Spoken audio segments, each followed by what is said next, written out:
Welcome back to Happiness in Progress. I'm your host, Danielle Craig. I'm an Emmy Award winner, former journalist, a mom, wife, and just a person looking for more joy in the everyday. This podcast is all about perspective, tangible tools to use in your own life, and of course, finding that everyday joy. This podcast is brought to you by the Mail Tribune. You can check out more podcasts at mailtribune.com. If you love listening, will you take a quick moment to rate this podcast on Apple Podcasts? You can do that on your iPhone with the Purple Podcast app.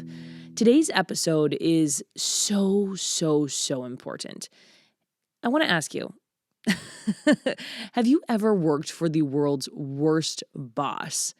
I'm betting most of you have. I think the numbers on this are like 80 or 90% of people have worked for a boss who is just terrible.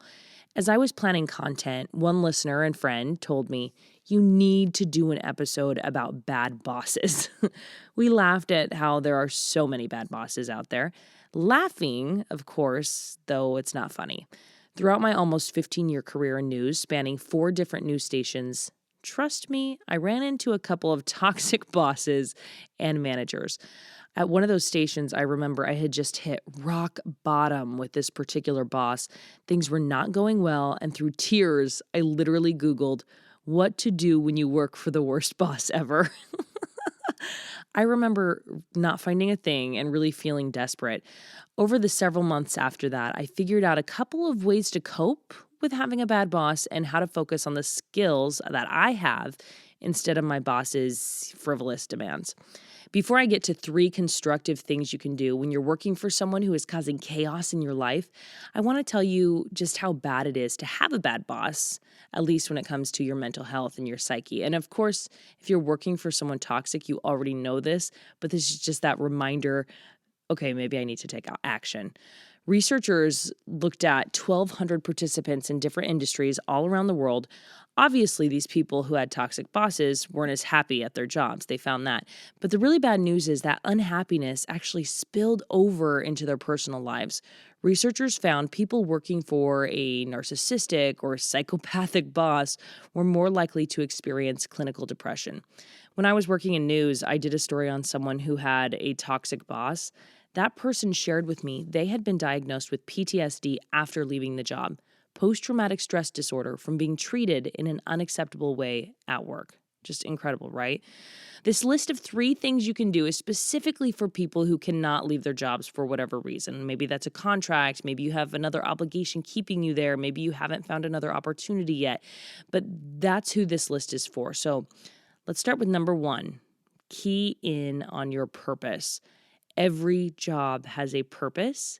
Everything everyone is doing matters. What you are doing matters. I think once you can tap into the work you do as, for a higher good, you can stop focusing on the ridiculous demands your ridiculous boss keeps putting on you. For me, this was easy. My purpose as a news anchor was to inform the public about newsworthy items. I could find purpose in the job. I could focus on the end purpose. I could focus on the customer, the viewer, more than something I was being told from my boss. The good thing about this, too, is if you're focusing on your purpose, sometimes that helps with the boss's demands, that helps them go down because you're nailing your purpose, you're nailing your job. However, when that doesn't happen, it's because you are truly dealing with a toxic boss that's just harping on you. So for you, your purpose might be teaching the future generations. Care more about your students understanding the material than the principal's snarky email. Or your purpose might be making sure the person pulling in through the drive-thru has a quick meal to eat. Focus more on that. Focus on your customer more than your boss. Or your purpose might be to make sure garbage doesn't pile up on the side of everyone's house. That keeps our neighborhoods clean. It keeps people healthy. Focus on that instead of the boss complaining about, whatever it is. Also, it's really important to consider whether your boss is being toxic and just complaining to complain or getting on your case to get on your case, or whether there are really some things you can improve on. I do not mind constructive criticism because I feel like it is the way to improve, but there's a difference between constructive criticism and just criticism. Okay, next up, create a passion project. If you are not feeling the passion and the purpose at your workplace, Create it. Depending on what your workplace looks like, you can either head up a new and exciting project at your job, maybe pitch something, or you can do one on the side. One thing I did at my different news jobs was to create work I was really passionate about. I would pitch fun projects like going live on the scene for the whole show, or a short documentary on something I cared about, or even as simple as getting guests on the show to talk about things that I was excited about. For you, this could mean setting up a certain display, asking for a certain sales account you think is important, or to sell a house with history, or, just a hot tub or a view that you love looking at, or setting up a new reward system for your students, something that you're passionate about, that you're excited about. Outside of work, that could mean something like, starting a podcast. You can also do something like a run, a 5K or a marathon or something in between. You could work on writing a book, starting an Instagram page, starting a 365-day photo project or challenge. Set a goal to finish a project like a scrapbook or painting. The sky's the limit, but it really comes down to making sure there's something, other than Netflix, that you're really excited to get to every day. Bonus points if you can do it at work, though. And this can make your entire day more enjoyable. Okay, the last tip that I want to give you is to stop gossiping. There is nothing that makes a disgruntled employee more disgruntled like gossip. Okay, there is a good reason to talk about what your boss is doing, and that is to take action. If you are planning to talk to your boss, or you're planning to talk to HR or call an agency to deal with your boss's behavior, then do that. And yes, talk about it. If there's any harassment against you going on, you do need to talk about that. And sometimes a group of friends or colleagues can help you gain the courage to approach HR. If there is something you need to talk about going on at work, you may want to reach out to friends who do not work with you. Specifically, if you are prone to commiserating and gossiping in the workplace, a really good first step might be to just set up a boundary of no more of that, no gossiping whatsoever at work. In that case, it would be helpful for you to look outside of your workplace for guidance. It is truly freeing to stop circling gossip revolving around your toxic boss. In my experience, the weeks I was able to step out of the gossip, my perception of the workplace was a lot better than when I let myself slide back into the gossip trap. Researchers have found workplace bullies can cause depression, anxiety, aggression, and even migraines. Some evidence shows negative gossip can actually change the way we perceive our reality. Remember, perception is everything. If we only focus on negative gossip, it will become easier and easier for us to only see the negative when we go throughout our workday.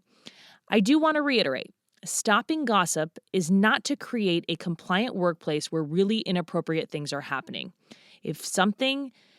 If harassment is happening in your workplace, you need to speak up and speak out about it.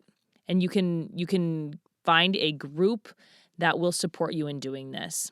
Okay, so once again, stopping gossip is not to create a compliant workplace. As part of gossiping, a lot of us can find ourselves back-channeling. I hate to admit I've done this.